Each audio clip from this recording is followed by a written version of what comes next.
감사합니다. 네. 네. 여기, 네, DFC 제 동기도 있고, 그 다음에 이 자리에 앉아있는 학생 중에는 제 DFC 동기, 대학교, 학교 동기 딸도 있더라고요. 네, 그리고 거짓말을 하면 다 들킬 거라서 좀 걱정이 되긴 합니다. 제가 월요일날 그 친구를 만났는데 자기 딸이 수련회 와 있다고 뭐 그러더라고요. 그래서 이따가 끝나고 잠깐 만나면 좋을 것 같고. 아, 그래? 네. 우리 조석일 선생님은 저랑 초등학교, 중학교, 고등학교 동창회 대학에 와서 DFC에 있는 걸 만났습니다. 서로 DFC 하는지는 모르고 DFC 왔더니 있더라고요. 그래갖고 뭐 그 교회 우리 학생들이나 우리 사역자분을 우리 성길이 키가 저 초등학생 때 키거든요. 그래가지고 많이 애들을 많이 때리고 다녔습니다. 그런데 뭐 고등학교 가니까 이제 제가 추월하긴 했는데 키를 네. 어쨌든 초등학생 때 킵니다. 그래서 많이 친구들을 괴롭히며 다녔는데 예수님 믿어서 참 감사합니다. 안 믿었으면 어떻게 됐을까 걱정이긴 합니다. 네, 저는 DFC 최창환 선교사고요. 지금 서울에서 사역하고 있습니다. 서울에서 사역하고 있는데 여러분 어떻게 지금 핸드폰 다 넣으라겠는데 핸드폰 저만 꺼내서 죄송하네. 자, 혹시 핸드폰으로 여러분들 폰 게임 하시나요? 폰 게임 하는 사람? 안 하는 사람도 있네. 네, 폰 게임. PC 게임 하는 사람. PC. 네, 많이 하죠. 남자친구들은 거의 하는 것 같고 여자친구들도 거의 하죠. 폰 게임, PC 게임. 자, 그러면 우리 선생님들도 계시고 사역자분들도 계시고 또 부모님들도 계실 텐데 혹시 게임을 하면 공부를 잘할까요? 잘 못할까요? 선생님들 의견. 우리 학생들 말고 선생님들이나 부모님들이나 사역자분들의 의견 어떤가요? 하기 나름인 것 같다. 우리 학생들은 어떤가요? 폰 게임을 하면 PC 게임을 하면 공부를 잘할까? 못할까? 될 놈은 된다. 맞는 말인 것 같아. 저는 게임 PC 게임 예전에 대학생 때는 했고, 사역자가 돼서도 좀 했었어요. 우리 DF 선교사님들하고 PC방에 가갖고 옛날에 스타크래프트 하고 막 그랬거든요. 그리고 막 사역이라는 핑계로 하기도 했어요.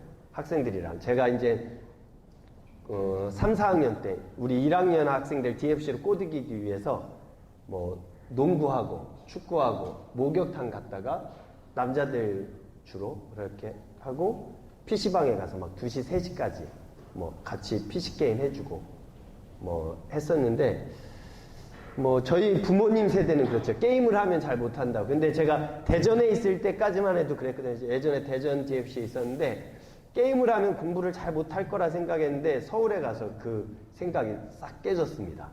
우리 서울에 있는 우리 학생들 보니까 학벌 좋은 친구들이 있거든요. 게임을 더 잘해.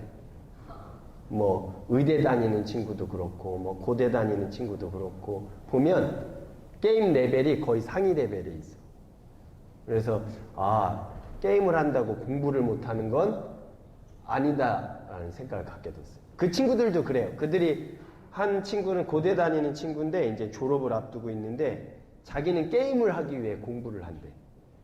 딱 할당량을 정해놓고 공부의 할당량을 정해놓고 그 할당량이 끝나면 나머지 시간은 거의 게임을 한대. 게임을 엄청 잘해. 몇 년 전에 DFC 여름 수련회 때 공동체 놀이로 크레이지 아케이드를 했거든요. 그거를 했는데 거기서 치사기라는 이름으로 해가지고 엄청 잘했어요. 그래서 우리 아들이 그걸 보더니 그 형을 꼭 소개시켜달라고 해가지고 좀 배워야 되겠다고. 우리 아들이 초등학생인데 그래가지고 소개를 시켜줬죠. 정말 잘해요. 그리고 한 친구는 또 그 친구도 공부를 아주 잘하는 친구인데 의대생인데 게임을 너무 잘해.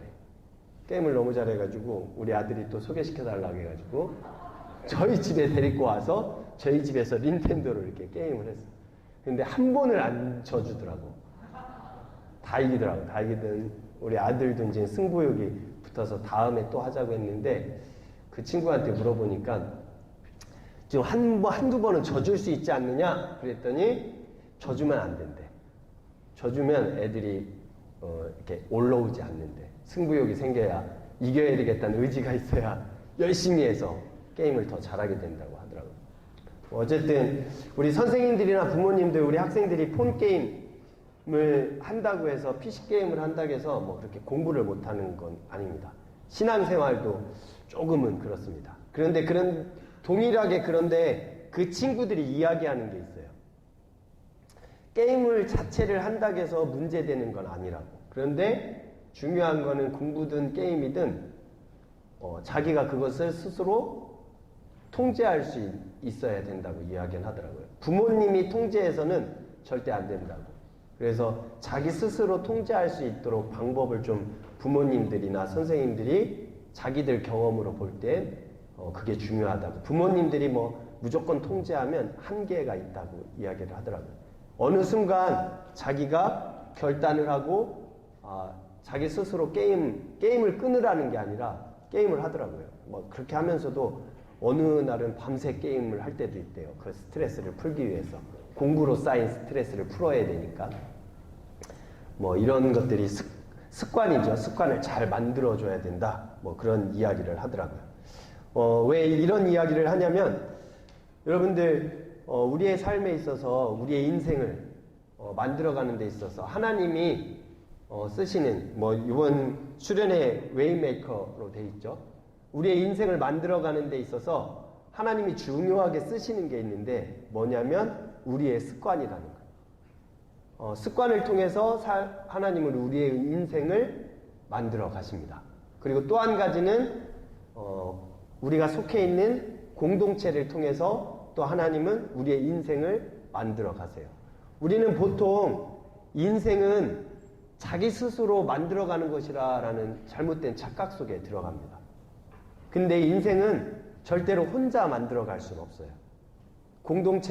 어느 공동체에 속하느냐도 굉장히 중요합니다. 우리의 인생을 만들어가는 데 있어서.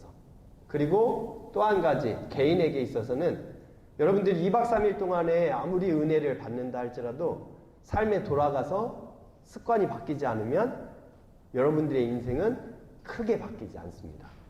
습관이 바뀌어야만이 여러분들의 인생이 바뀌게 됩니다. 습관이라는 게 그런 거죠. 루틴하고 습관하고 차이가 뭘까요? 루틴이라는 말 요즘에 많이 하잖아요. 루틴과 습관의 차이. 뭘까요? 습관과 루틴의 차이는. 여러분들 한번 지금 생각해보면 루틴, 우리가 요즘에 루틴이라는 말을 많이 하는데 루틴과 습관의 차이는, 루틴은 의식해서 하는 거예요. 의식해서. 내가 뭘 하기 전에 뭐 수영 선수들이 이렇게 헤드셋 해서 경기 전에 음악을 듣는 거, 이거는 습관이라기보다는 루틴이죠. 의식적으로 자기가 하는 거. 근데 습관은 어떻게 보면 의식하지 않아도 나오는 행동들이에요.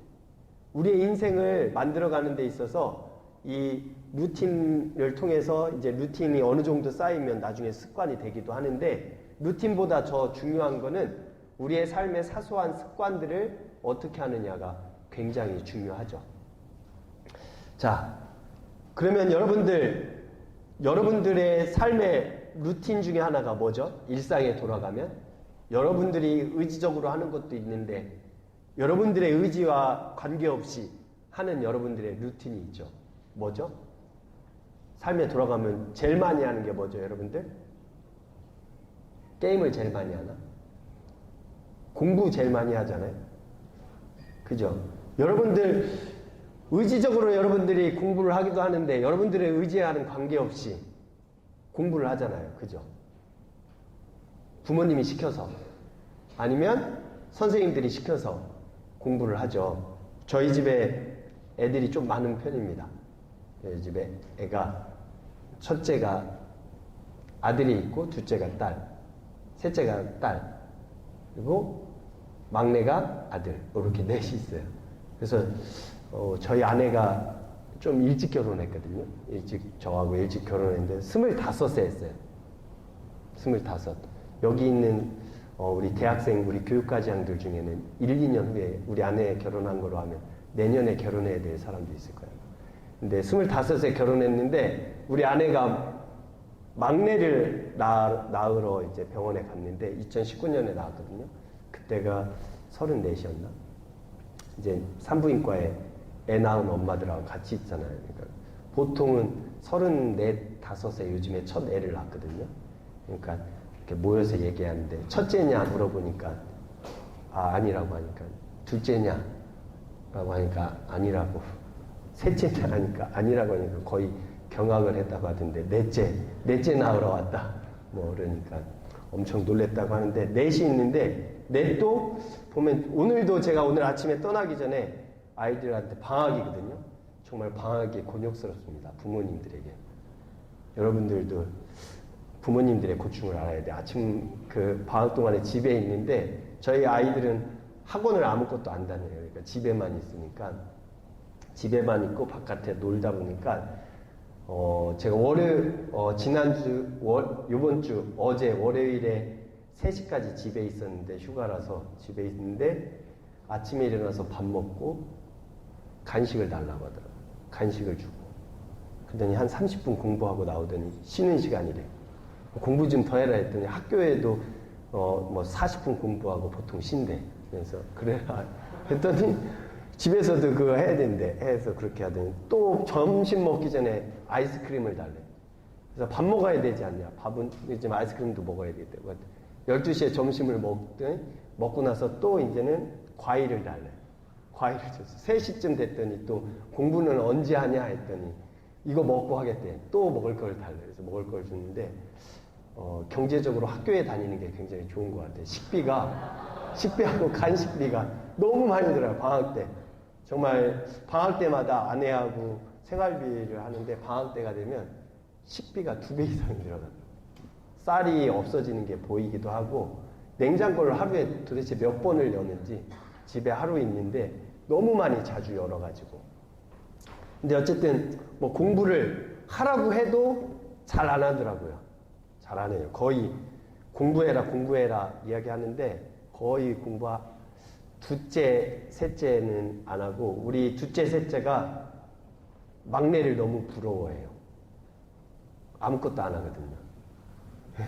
TV만 보고 어린이집 갔다 오면 TV 보고 뭐 보통 지금 5살인데 뭐 친구들은 뭐 한글 뭐 한다고 하는데 막내는 아무것도 안 하니까 막내가 제일 부럽대요. 그 다음에 둘째는 셋째가 부럽고 자기보다 공부량이 적다고. 근데 이제 첫째가 좀 유별나긴 합니다. 그래서 항상 첫째에게 감사해야 하고 있어요. 첫째는 하라고 안 해도 아주 열심히 합니다.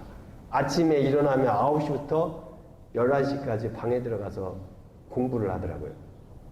딱 그래서 하루 할당량을 딱 끝내고 11시부터는 이렇게 쭉 자기 하고 싶은 걸 해요. 게임도 하고 TV도 보다가 이제 방학이라 1시쯤 되면 축구하러 가요. 축구 선수반 하고 있거든요. 그래서 1시쯤에 가서 축구하러 가서 한 7시쯤에 옵니다. 그 땡볕에 열심히 하고 있어요. 열심히 하는데 더 무서운 거는 갔다 와서 엄청 피곤하잖아요. 그런데 또 자기 방에 들어가서 1시간 반 정도 또 공부를 합니다.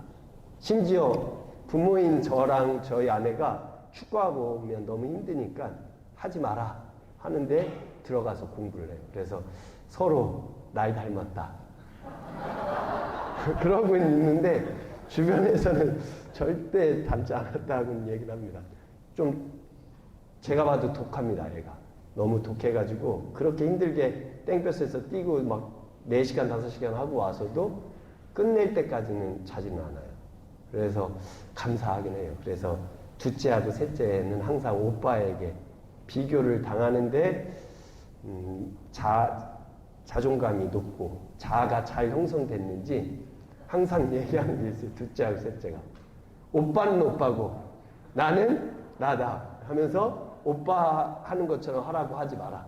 나는 내 그게 있으니까 나 하는 대로 하겠다. 이렇게 이야기를 해요. 그래서 감사하기도 한데 항상 좀 어려움이 있죠. 자, 여러분들 근데 왜 이렇게 루틴을 따라서 공부를 할까요? 여러분들 왜 공부하세요? 이유가 여러 가지 이유가 있을 거예요. 부모님들, 선생님들 왜 학생들에게 공부하라고 하시나요? 제가 이걸 고민을 했어요. 예전에 저희 첫째도 그렇고 둘째도 공부하라고 이야기하는데 둘째가 물어봤어요. 첫째는 그렇진 않고 하라고 아까 얘기한 대로 무조건 하는 스타일이라서 둘째가 왜 공부를 해야 되느냐는 거예요. 제가 어떻게 대답했을까요? 말문이 막혔어요. 둘째가 공부하라고 막 저랑 아내가 얘기하니까 둘째가 왜 자기가 공부를 해야 되냐. 근데 대답을 못 해주겠는 거예요. 그래갖고 한참 고민을 했어요. 그 자리에서 답을 못하고 그냥 넘어갔죠. 그러고 나서 한 일주일 넘도록 제가 답을 못했어요. 그러니까 공부하라고 잘 이야기를 못하겠더라고요. 근데 고민을 하고 또 성경을 보고 여러 가지 다른 사람들의 이야기를 듣다가 왜 공부를 해야 될까? 각자의 이유가 있을 수는 있어요. 그래서 나름대로 제가 정리를 했어요. 정리를 해서 왜 공부를 해야 되는지 저희 둘째 딸은 데려놓고 왜 공부를 해야 되냐면 인생을 살아가다 보면 여러 가지 문제를 직면한다. 아빠만 그런 게 아니라 너도 지금 초등학교 2학년 그쯤 얘기했던 것 같거든요. 거기에서 문제를 만나게 되는데 공부를 하는 이유는 문제 해결 능력을 키우기 위해서 공부를 한다. 그러니까 우리 딸도 그렇고 그렇죠. 왜 그러면은 더하기 빼기 정도만 하면 되지 곱하기 나누기 분수는 왜 배우냐. 그 수준에선 그렇죠. 나중에 고등학교에 가면 이런 이야기를 또 할 수 있어요. 저희 처제가 늦둥이거든요. 지금 저희 처제가 저희랑 한 4년을 같이 살았어요. 장모님 장인어른이 장인어른 은퇴하시고 시골로 가셔야 되겠다고 우리 처제를 저희 집에 던져놓고 시골로 내려가셨어요. 심지어 중학교 1학년 때 제일 할 때 아마 제일 힘들 때라서 우리한테 떠넘기고 간 것 같아요. 중1부터 고1까지 저희 집에서 4년을 같이 살았어요. 4년 처제니까 데리고 살았지 딸내미였으면 못 데리고 살았을 거예요. 처제니까 제가 뚝 참았죠.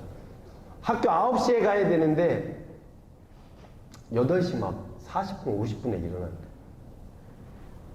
그래서 차에 제가 몇 번 태워다 줬거든요. 태워다 줬는데 정문 앞에 제가 9시에 내려주면서 야, 너 9시에 수업 시작인데 정문에 9시에 내리면 어떡하냐 그랬더니 선생님이 9시 5분에 들어온다는 거야. 괜찮대. 아마 제 딸이었으면 난리 났을 텐데 처제니까 참았죠. 그 다음에 하루는 미국 영화에서 제가 예전에 보던 일이 벌어졌어요. 우리 처제가 저한테 누구 좀 태워가면 안 되냐. 남자친구. 네, 이게 처음 얘기를 듣고 저희 문화에서는 이게 상상이 안 되는 거죠. 남자친구가 있어도 부모님한테는 감추는 세대의 문화인데, 남자친구도 같이 태워가면 안 되니. 근데 거절을 할 수 없어서 태워갔어요. 한 번 태워가니까 그다음부터 2번, 3번 앞으로 쭉 태우고 다녀요. 지금도 사귀고 있긴 한데, 제가 그 처제 남자친구한테 빨리 헤어져라. 정말 너를 생각해서 하는 말이다. 너를 생각해서. 그 친구가 너무 착해요. 그 추운 겨울에 나중에는 처제가 8시 40분, 50분 일어난다 했잖아요. 8시 20분에 만나기로 했나 봐. 8시 20분에 우리 집 문 앞에 와서 서 있어요.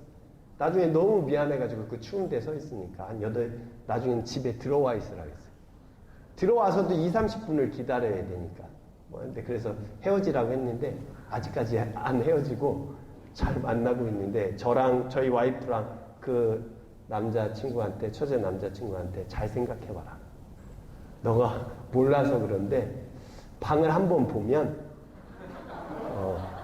할 거다, 헤어질 거다 했는데 우리가 아직 방은 안 보여줘서 그렇긴 한데 그 처제도 그랬어요. 자기가 이제 공부하라 이제 부모님도 얘기하고 저희 와이프도 이야기하고 저는 여기까지 올라오지만 이야기 나눠요. 형부라서. 형부인데 저하고 27살 차이예요. 딸이라고 해도 되죠. 근데 저한테 뭐라고 부르는 줄 아세요? 형부라고 안 하고 오빠라고 불러요. 처음 만난 게 7살 때 처음 만났기 때문에 7살짜리가 형부라고 하기 어려우니까 그때 오빠라고 불러갖고 지금 대학생이 됐는데도 저한테 오빠라고 불러요. 그리고 이제 뭐 가끔 돈이 필요하면 연락을 하죠. 그러면 돈을 보내주기도 합니다. 돈을 이렇게 보내주면. 네. 그리고 DFC 모임에 한 번 데리고 왔었는데 제가 DFC 모임에 데리고 가면서도 조마조마했어요. 뭐 그래도 저의 사회적 지위와 체면이 있는데, 그리고 DFC 우리 서울 대학생들 만나면 저한테 다 존댓말 하는데 우리 처제는 저한테 반말하거든요. 근데 대표 선교사로 있는데 학생들 다 존댓말하고 이렇게 하는데 우리 처제 와가지고 반말 딱딱하고 막 하면 이게 되게 힘들어 서로 난처한 상황이 벌어질까. 저희 아내도 DFC 선교사였었는데 아내가 데리고 가지 않는 게 낫지 않겠냐, 서로 힘들어지지 않겠느냐, 뭐 그랬는데 데리고 왔는데 지금은 이제 대학 다니다가 자기가 더 공부해서 더 좋은 길을 가기 위해서 대학은 자퇴를 했어요. 자퇴를 하고 자기가 스스로 이제 알바하면서 이제 공부를 하고 있는데, 처제도 그랬어요. 고등학교 때 공부하라고 저희 와이프랑 거의 20살 차이 나거든요. 그러니까 와이프가 이제 엄마야. 심지어 저희 장모님보다 저희 와이프를 더 무서워해요. 그러니까 공부하라고 얘기하면 왜 공부해야 되냐. 그래갖고 뭐 수학 공부하라고 하면 자기는 그런 쪽에 대학을 들어갈 게 아닌데 자기가 왜 미적분을 해야 되냐. 이런 이야기를 해요. 자기가 왜 미적분을 해야 되냐고. 난 그거 전혀 할 게 아닌데. 여러분들도 그렇죠. 왜 우리가 공부를 해야 될까? 이것만이 정답은 아닙니다. 우리가 공부를 하는 이유 중에 하나는 그 공부한 것을 통해서 어떤 그 길을 무조건 그 길을 가야 된다는 것은 아니지만, 공부를 하는 것을 통해서 삶의 인생에서 겪게 되는 여러 가지 문제들이 있어요. 그 문제를 해결할 만한 능력을 키워가기 위함이에요. 여러분들 수학 문제 못 풀려고 하다가 못 풀잖아요. 그러면 거기서 끝나야 될까요? 정상적인 문제, 여러분들이 수학 문제를 풀다가 못 풀면 어떻게 해야 될까요?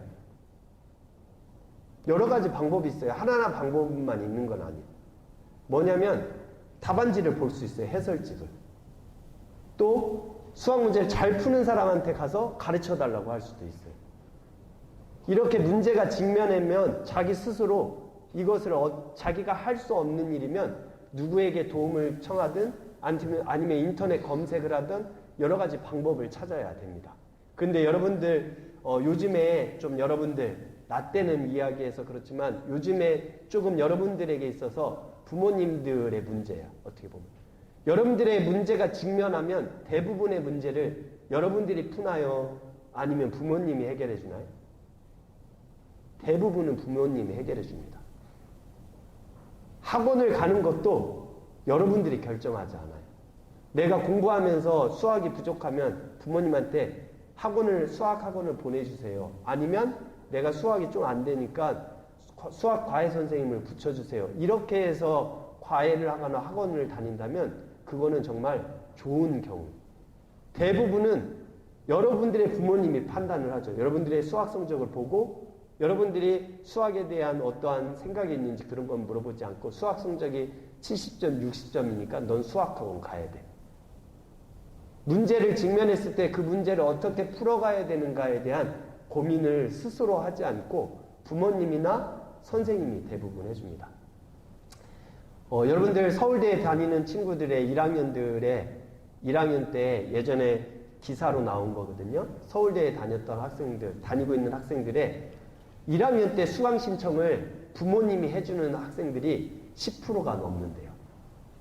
뭐 대학은 자기가 듣고 싶은 수강 신청을 자기가 하거든요.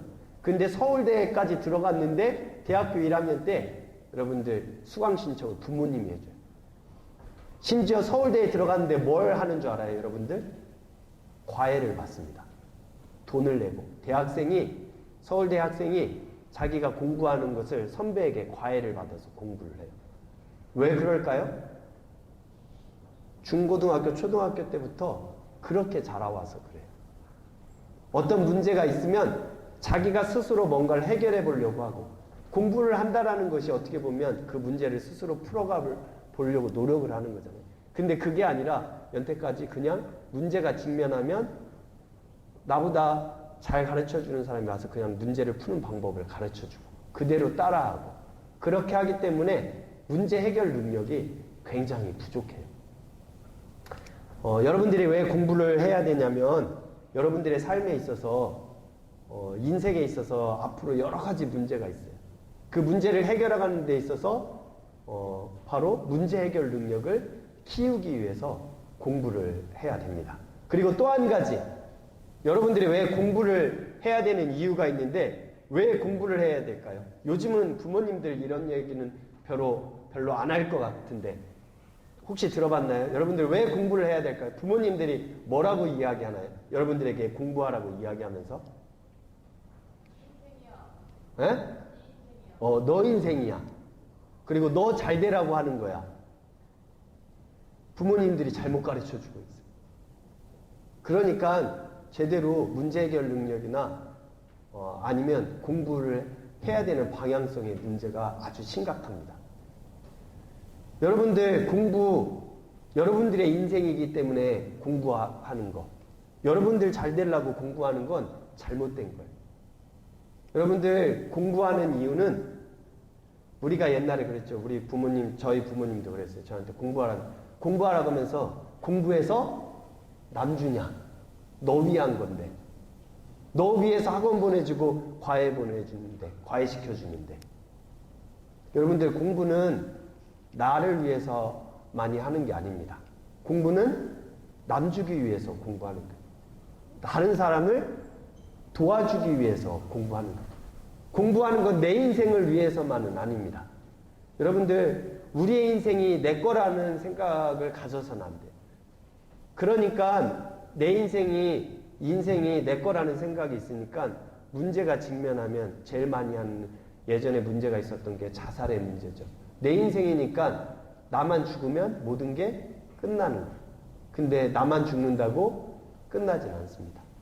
우리의 인생은 절대로 나만의 인생은 존재하지 않아요. 모든 하나님과 관계되어 있을 뿐만 아니라 부모님과 친구들과 여러 사람들과 관계되어 있어요.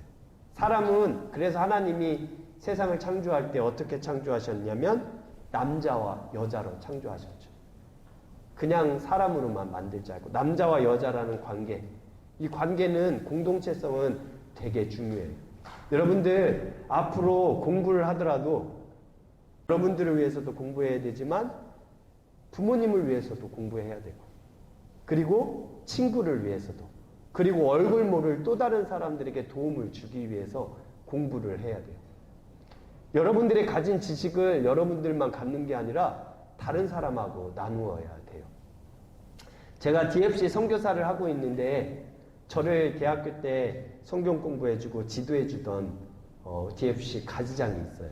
제가 96학번이거든요. 우리 성길 선생님하고 동기인데 96학번인데 저를 대학교 1학년 때 처음 지도해줬던 가지장님이 92학번이에요. 그래서 이렇게 지도받고 했는데 나중에 제가 선교사를 하게 됐어요. 선교사를 하게 되고 이제 그 가지장님이 지금도 관계하고 있고 후원도 해주고 있고 여러 가지를 도와주고 계세요. 하루는 제가 문자로 그 가지장님에게 스승의 날에 문자를 했어요. 너무 감사하다고. 지금 후원해 주시는 것도 감사하고 대학교 때 저에게 바른 길로 갈 수 있도록 잘 지도해 줘서 너무 감사하다고. 그랬더니 그 가지장님이 뭐라고 문자가 왔냐면 내가 감사하다고. 그러면서 너는 내 인생의 가장 보람된 삶이라고 이야기를 했어요. 내가 대학교 때 너를 만나서 너를 가르친 게 내 인생에서는 가장 보람된 일이었다라고 이야기했어요. 그 이야기를 듣는 순간 제가 어떤 기쁨도 있었지만 두려움이 생겼어요. 뭐냐면 내가 선교사로 삶을 살아가면서 내가 똑바로 살지 않으면 내 인생이 무너지는 것뿐만 아니라 또 다른 사람의 인생의 보람을 완전히 무너뜨릴 수가 있겠구나. 내가 선교사로 살아가는 것이 그에게 있어서는 너무나 큰 인생의 보람인데 내가 선교사로서 바르게 살지 않으면 그의 인생의 보람이 의미가 없어지는 거구나 라는 걸 알게 됐어요. 선교사로 살아가면서 성경을 열심히 연구하고 책도 읽고 공부하는 것, 제가 좋은 선교사가 되기 위해서 그렇게 하는 것도 있지만 저를 후원해주는 후원자들, 저를 지도해줬던 선교사님들과 그 앞에 선배 가장의 인생에 너무나 큰 보람인데 그것을 내가 한순간에 모든 것을 무너뜨릴 수 있다라는 생각을 했어요. 여러분들 공부를 하는 데 있어서 공부를 무조건 잘하라는 얘기가 아닙니다. 여러분들 공부를 함에 있어서 아니면 음악을 함에 있어서 미술을 함에 있어서 운동을 함에 있어서 제발 세상에서 말하는 것처럼 나를 위해서 내 인생을 위해서만 공부하고 음악을 하고 미술을 하고 게임을 하고 이렇게 살아가지 마세요. 성경은 절대 그렇게 이야기하지 않습니다. 오늘 성경에 보면 오늘 본문을 이제 잠깐 읽으려고 하는데 그렇다고 해서 11시 이제 성경도 안 읽었는데 이제 본문을 읽는다고 하고서 막 설교가 1시간 남았다고 생각하시면 안 됩니다. 끝내는 거는 11시에 끝내기로 했으니까 걱정 안 하셔도 되는데 오늘 성경에 보면 인생의 삶을 살아가는 데 있어서 자기가 아니라 하나님과 다른 사람을 위해 살아갔던 사람이 있어요. 그게 누구냐면 첫 번째로는 예수님이죠. 또 한 사람은 사도 바울이 그렇습니다. 그의 인생은 교회 공동체를 위해서 또 예수님을 모르는 이방인들을 위해서 그의 삶을 살아갑니다. 자, 우리가 오늘 성경 한번 찾아서 읽어볼까요? 사도행전 26장입니다. 26장 8절에서 14절까지 말씀입니다. 네. PPT 일부러 제가 안 했거든요. 여러분들 성경 열심히 찾으세요. 아셨죠? 요즘에 코로나 때문에 이렇게 침 발라서 성경 넘기는 거는 되게 어려워지긴 했는데 그래도 성경 찾겠습니다. 26장 8절부터 14절까지. 사도행전 26장 8절에서 14절까지입니다. 자, 합독하겠습니다. 시작하면. 자, 시작. 당신들은 하나님이 죽은 사람을 살리심을 어찌하여 못 믿을 것으로 여기나이까? 나도 나사렛 예수의 이름을 대적하여 많은 일을 행하여야 될 줄을 스스로 생각하고 예루살렘에서 이런 일을 행하여 대제사장들에게서 권한을 받아 가지고 많은 성도를 옥에 가두며 또 죽일 때에 내가 찬송 투표를 하였고 또 모든 회당에서 여러 번 형벌하여 강제로 모독하는 말을 하게 하고 그들에 대하여 심히 격분하여 외국 성에서까지 가서 박해하였고 그 일로 대제사장들의 권한과 이임을 받고 다메섹으로 갔나이다. 왕이여 정오가 되어 길에서 보니 하늘로부터 해보다 더 밝은 빛이 나와 내 동행들을 둘러 비추느니라.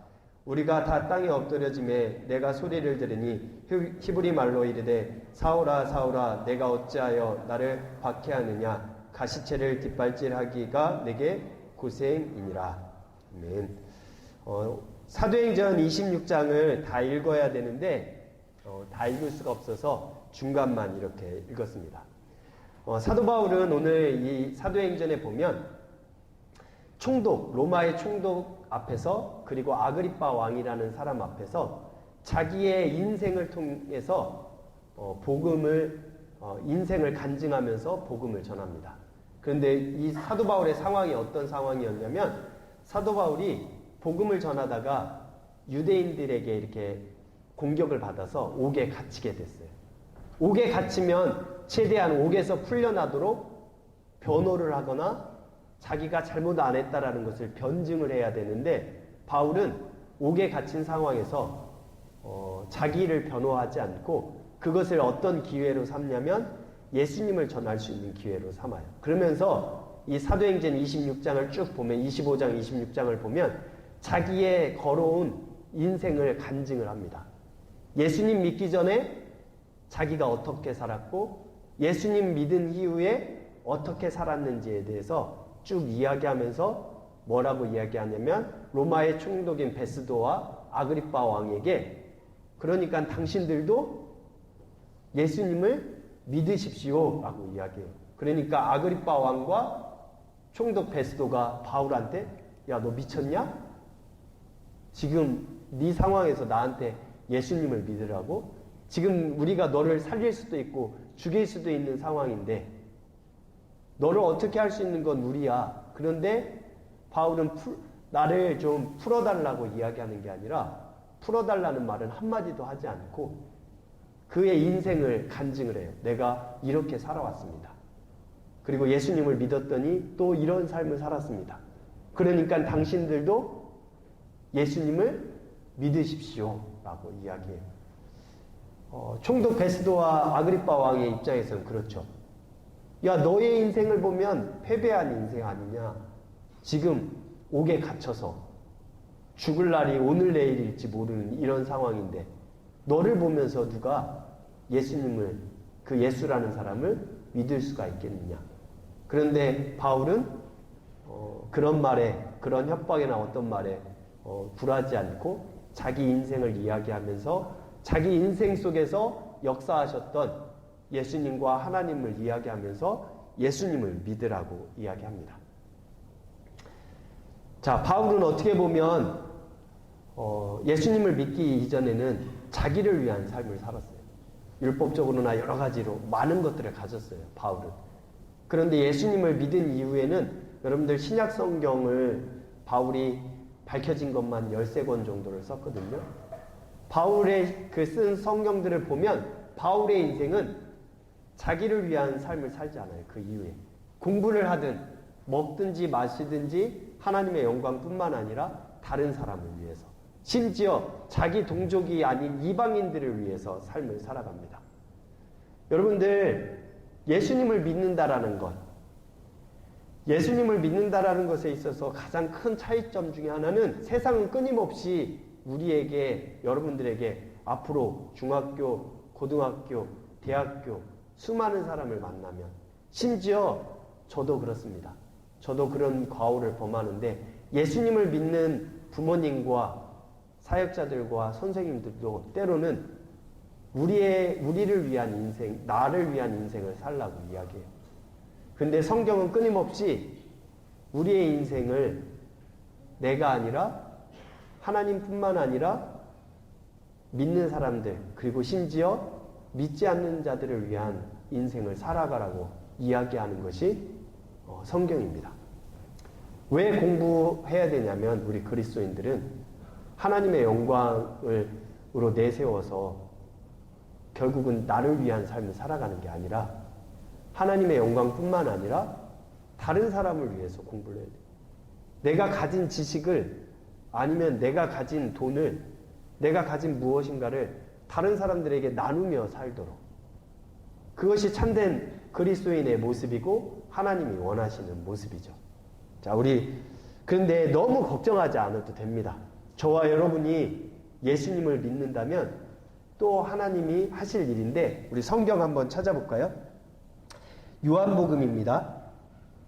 요한복음 17장 13절 우리 찾아보겠습니다. 요한복음 17장 13절입니다.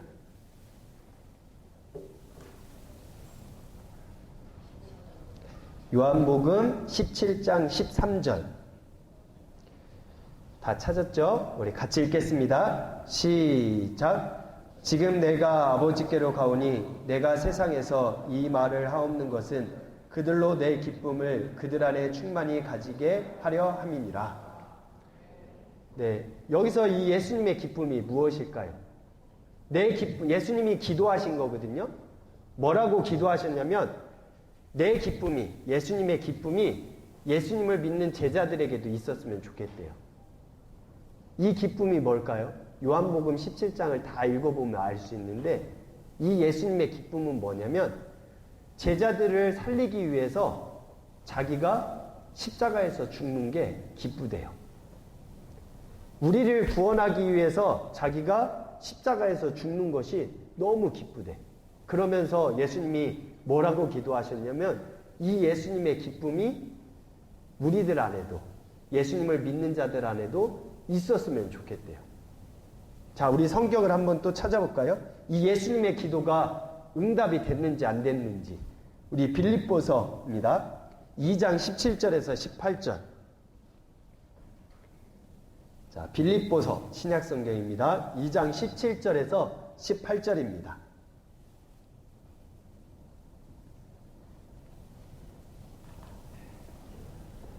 함께 읽겠습니다. 빌립보서 2장 17절에서 18절. 자, 시작. 만일 너희 믿음의 재물과 섬김 위에 내가 나를 전제로 드릴지라도 나는 기뻐하고 너희 무리와 함께 기뻐하리니 이와 같이 너희도 기뻐하고 나와 함께 기뻐하라. 사도 바울이 빌립보 교회에게 한 말이에요. 여기서 전제로 드려졌다는 건 포도주거든요. 이렇게 빨간색 포도주를 붓는 거예요. 이거는 사도 바울이 무엇을 의미하는 거냐면 내가 죽을지라도, 내가 너희들을 위해서 죽을지라도 나는 기쁘다. 너희들을 위해 죽을 수 있다라는 게 너무 기쁘다 라고 이야기하고 있어요. 그러면서 사도 바울이 한마디 더 하죠. 뒤 18절에 이 나의 기뻐하는 기쁨이 너희들에게도 있었으면 좋겠다. 예수님의 요한복음 17장 13절의 기도는 사도 바울에게서 응답이 됐죠. 예수님은 제자들을 위해서 죽는 것이 기쁘다겠는데 사도 바울도 빌립보 교회를 위해 자기의 제자들을 위해 죽는 게 기쁘대요. 그러면서 빌립보 교회에게 너희들도 나와 예수님이 가졌던 기쁨을 너희들도 한번 가져봐라. 예수님이 그렇게 기도하셨으니까 응답이 될까요? 안 될까요? 예수님이 기도하셨으니까 그래도 응답이 되겠죠. 그래서 이 말씀을 볼 때마다 한편으로는 인간적으로는 두렵습니다. 나도 이런 삶을 살아가는 게 인간적으로 세상적으로 볼 땐 내가 이렇게 살아가는 게 너무 곤욕스러울 수도 있고 힘드니까 하나님 예수님이 기도하셨으니까 내가 예수님을 믿는 자라면 정말 이 기도가 내 안에서 응답이 될 텐데 예수님의 기도가 내 삶에서 응답이 될 텐데 저와 여러분들의 삶 가운데 여러분들 꼭 인생을 살아가면서 내가 누리는 기쁨, 내가 뭔가를 성취해서 누리는 기쁨도 있지만 성경은 더 큰 기쁨이 있는데 다른 사람들을 구원하기 위해서 내 것을 내어주고 헌신하는 것이 기쁘다라고 이야기해요. 여러분들 그 기쁨을 꼭 누려보시기 바라고 이번 여름 수련회 주제가 거기 나온 것처럼 웨이메이커, 하나님이 해가실 겁니다. 예수님이 기도하셨고 그 예수님의 기도가 여러분들 안에서 꼭 응답되길 바라요.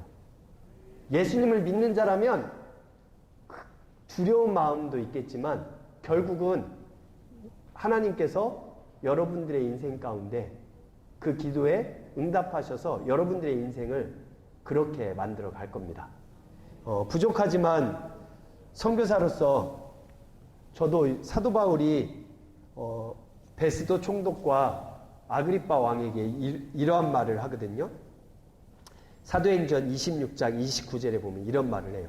자기 인생을 쭉 간증한 다음에 정말 감옥에 갇히고 매 맞고 뭐 이런 얘기 쭉 한 다음에 당신들도 나와 같이 되기를 바란다 라고 이야기해요. 그러니까 베스도 총독과 아그리빠 왕이 너 미쳤냐? 내가 왜 너같이 되냐? 너의 삶을 보면 저도 그리고 우리 이 자리에 있는 우리 사역자분들도 그렇고 선생님들도 그렇고 먼저는 선생님들이 그리고 사역자분들이 그리고 부모님들이 여러분들의 자녀에게 너도 아빠 같은 인생을 살았으면 좋겠어. 우리 부모님들 그러잖아. 아빠 같은 인생 살지 않았으면 좋겠다. 너는 더 좋게. 항상 이렇게 이야기하는 게 많은데 사역자분들과 선생님들과 부모님들이 우리의 학생들과 자녀들에게 정말 예수님을 바르게 잘 믿어서 너도 나와 같은 사람이 되길 바래.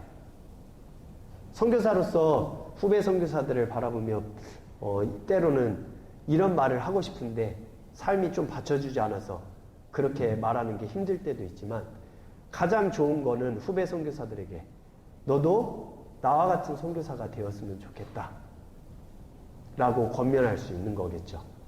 여러분들과 우리 학생들도 그렇지만 우리 선생님들 또 우리 사역자분들 우리 부모님들은 자녀들에게 너도 나와 같이 예수님을 믿고 나와 같은 삶을 살길 바래 라고 말할 수 있는, 간증할 수 있는, 사도 바울과 같이 그렇게 간증할 수 있는 사역자분들과 교사분들과 부모님이 되시길 바라고, 우리 학생들은 예수님을 믿음으로 인해서 하나님을 위해 그리고 다른 사람을 위해 내 인생을 헌신하여 드리는 것을 기쁘다라는 것을 꼭 경험해 보기를 바랍니다. 그것을 주 안에서 제대로 경험한 사람은 그 기쁨이 너무, 예수님이 말씀하신 대로 너무 크기 때문에 그 삶을 살아갈 수밖에 없어요. 근데 자꾸 자기만을 위한 삶을 살아간 사람은 그 기쁨을 몰라서 세상의 기쁨을 쫓아 살아갑니다. 성경에서 말하는 기쁨은 하나님과 이웃과 다른 사람을 위하여 자기의 가진 것을 나눌 줄 아는 것, 우리에게 가진 것의 가장 큰 건 복음이겠죠. 복음을 나누고, 복음을 나눌 뿐만 아니라 내가 가진 재능, 내가 가진 지식, 내가 가진 재물을 다른 사람들에게 나눌 줄 아는 그러한 기쁨을 누려가시길 바라고, 수련의 주제처럼 웨이메이커, 결국은 우리가 예수님을 믿고 있으면 하나님이 우리를 그렇게 만들어 가실 것입니다. 기도하겠습니다. 이 시간에 함께 기도하고 제가 마무리 기도하겠습니다. 이 시간에 함께 합심으로 기도할 텐데, 우리가 나만을 위한 인생을 살아가지 않도록, 하나님뿐만 아니라 학생이라면 때로는 부모님을 위한 삶을 살아가고 다른 사람을 위한 삶을 살아가고, 그러한 삶의 기쁨을 누릴 때 하나님이 여러분들의 인생을 만들어 가실 것입니다. 우리 함께 기도하도록 하겠습니다. 기도하겠습니다. 사랑하는 하나님 아버지, 우리의 인생 가운데 끊임없이 세상은 너를 위한 삶을 살아라, 너의 인생은 너를 위한 인생이다 라고 이야기합니다. 그렇지만 성경은 끊임없이 하나님을 위해 살고 하나님을 믿지 않는 자들을 위하여 살고 다른 사람을 위하여 심지어 우리의 목숨을 내어주기